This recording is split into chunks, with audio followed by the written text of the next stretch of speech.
De volta com troca de passes e agora o assunto aqui com Grafa e com Rafa é sobre Campeonato Carioca. Temos Fla-Flu e com a estreia de Roger Machado. Vamos dar uma olhada então na provável escalação do Fluminense primeiro para a gente continuar a nossa conversa aqui.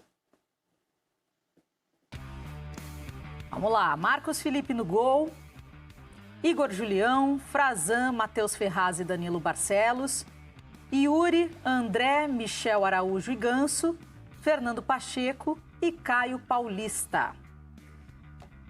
O que você espera? Qual a expectativa dessa estreia do Roger?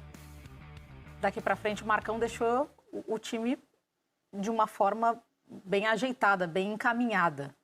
Sim, é que o início de Carioca com a molecada, em termos de resultado, não foi dos melhores, né? Como experiência, eu acho muito bom.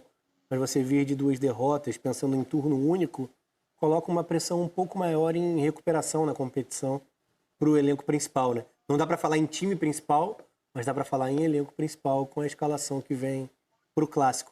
Sendo que o Fluminense, nos últimos tempos, é a equipe no Rio de Janeiro que consegue, minimamente, em determinadas situações, arrancar um ou outro resultado, né, do Flamengo. O segundo turno do Brasileiro, por exemplo, teve uma virada até inesperada para o que foi a primeira etapa. Um predomínio do Flamengo e um segundo tempo com o Fluminense se superando e buscando resultado. Vamos ver como vai ser esse primeiro confronto, falando em temporada, né, não em ano, mas em temporada 2021. Grafa, e é uma parceria muito legal, né? Do Roger com o Marcão. O Marcão fez toda a transição depois que o Odair saiu. Num primeiro momento teve mais dificuldade, a gente falou aqui no Troca, mas depois ele conseguiu dar a linearidade, talvez, que precisava, o Fluminense, perdão. E agora chega o Roger para assumir esse trabalho. E tem o Marcão ali para também dar essa força e passar as informações. Eles podem trabalhar juntos. É uma dupla muito interessante de a gente ver também. Acho que é uma dupla também inédita, se a gente for parar para pensar. Até no GE. Globo tem uma reportagem em relação a isso, né?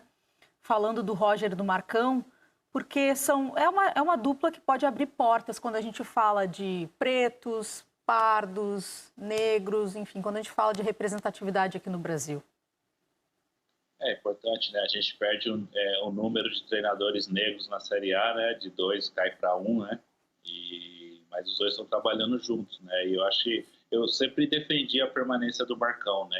A chance para o Marcão dirigir a equipe no começo da temporada até o final. Mas com a chegada do Roger e a permanência do Marcão, eu achei muito interessante, né? Eu acho que o Fluminense fica mais forte pelo trabalho, né, do conhecimento que eles têm. O Roger conhece a casa, foi campeão, é ídolo dentro do clube, assim como o Marcão. Então, acho que você tendo duas referências dessa, né, na comissão técnica trabalhando junto, acho que tem tudo para crescer, não só como time, como equipe, tecnicamente, o clube também.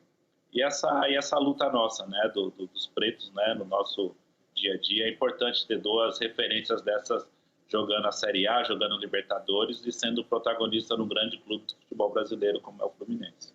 Pela primeira vez um clube de Série A tem 2 treinadores negros juntos, né, fazendo esse trabalho. É uma vitória para todos nós, para a representatividade, é legal para a gente abrir portas, mostrar que sim, é possível. E até a MC Modesto chamou a atenção aqui, tem o Jair Ventura também trabalhando. Claro, tem ele também, mas pensando em dupla, o Marcão e o Roger acaba sendo a primeira dupla e tem esse desafio pela frente. E agora também, obviamente, vão passar pela questão da pressão, da cobrança, né, Rafa? Faz parte. Sim, mas a questão da representatividade é muito importante, né?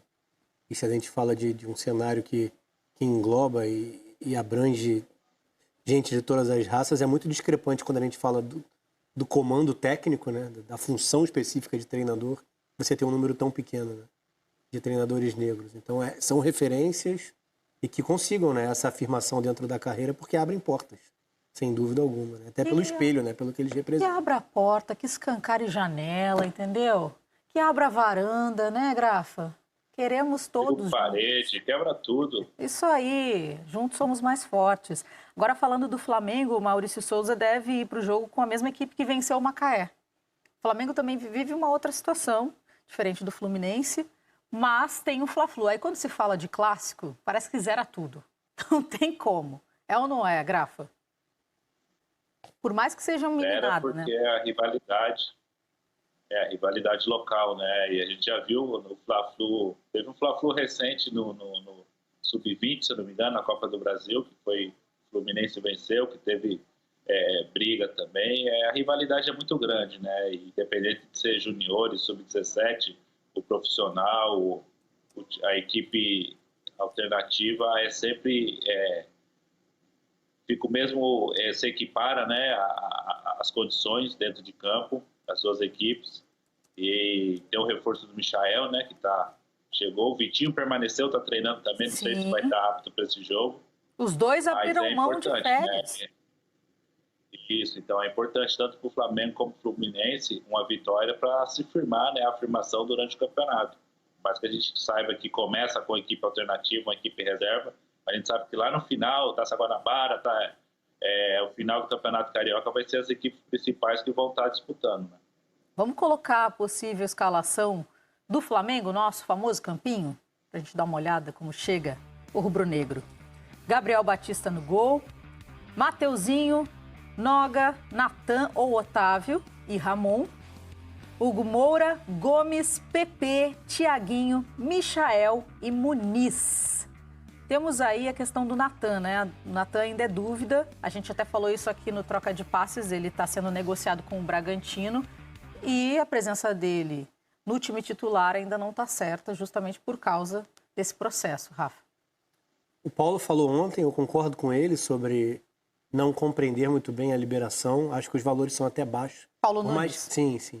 Por mais que haja um valor de pagamento pelo empréstimo, a opção de compra eu acho que não justifica a saída do Natan, porque eu acho que o desenvolvimento dele tende a existir dentro do Flamengo.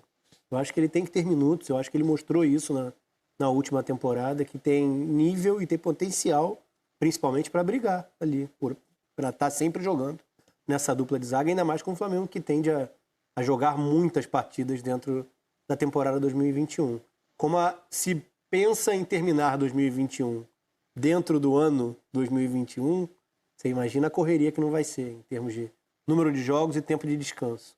Então, acho que o Natan seria uma figura importante, né? Falando em montagem de zaga para o Flamengo. Mas entendo, e estou com o Grafa nessa, você empurrar o máximo possível. E no Carioca se falava sobre as 3 primeiras rodadas com um grupo alternativo.